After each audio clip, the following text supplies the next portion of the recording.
Hello! And welcome back to Archives of Fabella Daily, the only podcast that scatters wizards and witches throughout human history. Today is March 26th, equal to Aries 6th. Books are available on Amazon. Please rate and review the podcast on iTunes or wherever you listen to your podcasts, and hit that subscribe button for more great stories right in your feed. Normally, this is where I like to set the stage historically for what's going on in Earth during the specific day or period. This story takes place in the year 2024, making it a little hard to do that, largely because 2024 hasn't happened yet. Here's hoping it's a better year than 2020. Fabella is also having a bad go at the 2020s, or the 6020s as they're concerned. The detonation of nuclear bombs has thrown the world into anarchy. Governments have crumbled. And one of Fabella's major nations is about to be the next to fall. I'm Dylan Foley, and this is Archives of Fabella.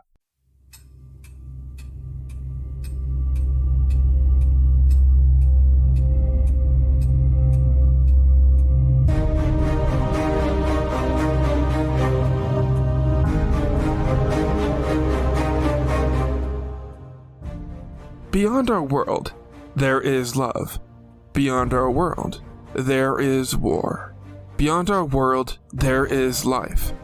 Beyond our world, there is Fabella.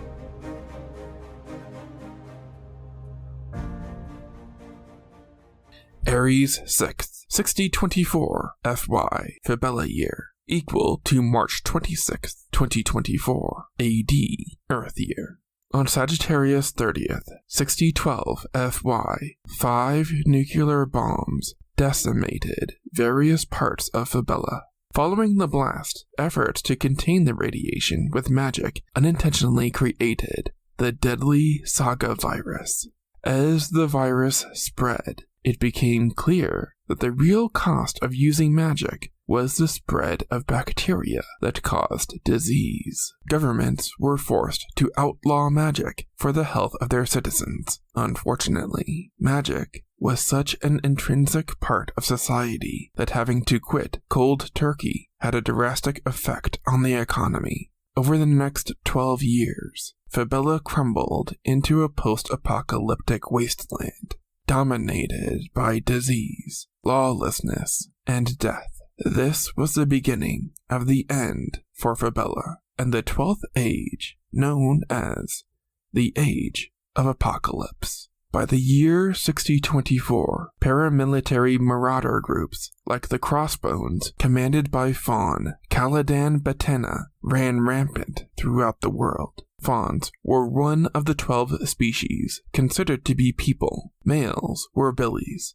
until they reached the age of 13, at which point they were referred to as bucks. Likewise, females were nannies until they were 15 and became does. Both sexes had horns and bowed hairy goat legs starting below the knee. Early Fabella saw fauns mostly delegated to roles as leaders. Politicians and generals were predominantly fauns throughout recorded history. They were often stereotyped as being difficult people who were hard to reason with and always wanted their way. Few things stood in Caladan Batena's way. Even though magic was outlawed and proved to contribute to the spread of disease, Batena still wielded her wand. The idea of caring for others was a foreign concept for her. Caladan Batena was a dangerous tumor on a dying world, completely surrendering herself to the dark side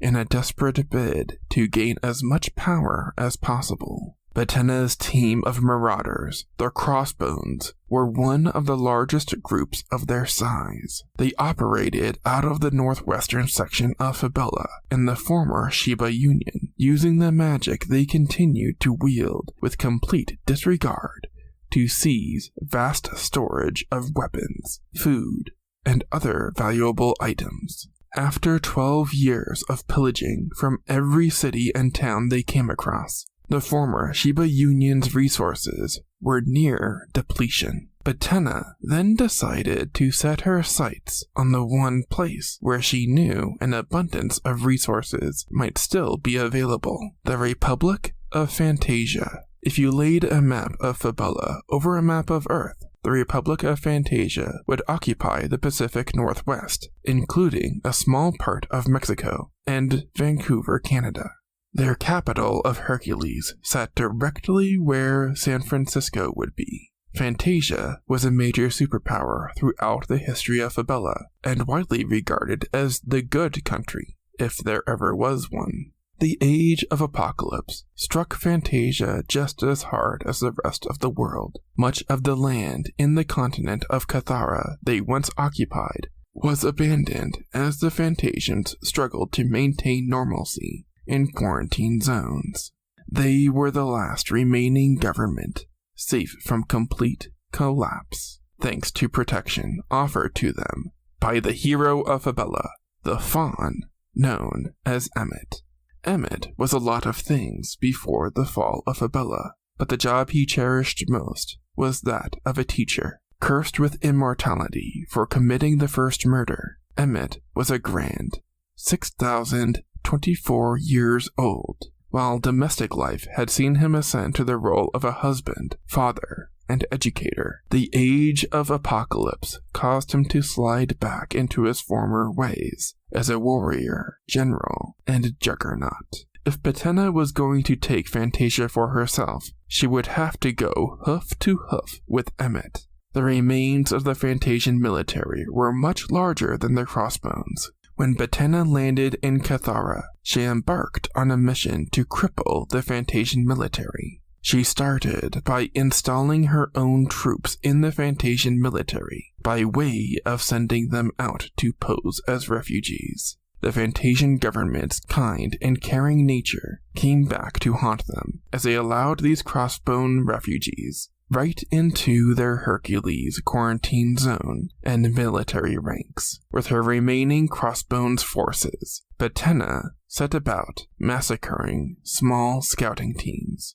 The moles she planted in the Fantasian military helped to create a ruse that these deaths were the result of wild beasts, not a paramilitary force. This helped Betena hide her presence from Emmet and the Republic. Her moles in the military also provided assistance by directing their talented and skilled soldiers right into Betena's path. So any major threats outside of the one posed by Emmet were dealt with early, thereby leaving the Fantasian military populated mostly by subpar troops. Then, finally, on the morning of Aries 6th, 6024, Emmet led a large infantry to investigate where the deaths their ranks were coming from.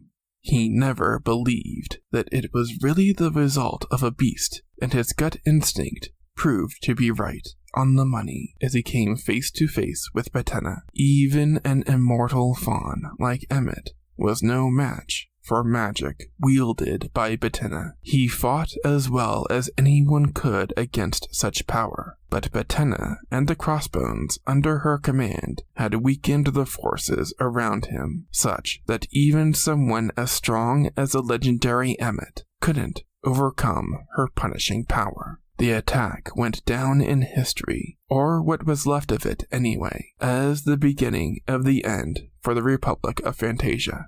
The Crossbones and Fantasians continued to clash as the once great superpower saw themselves slide further into ruin.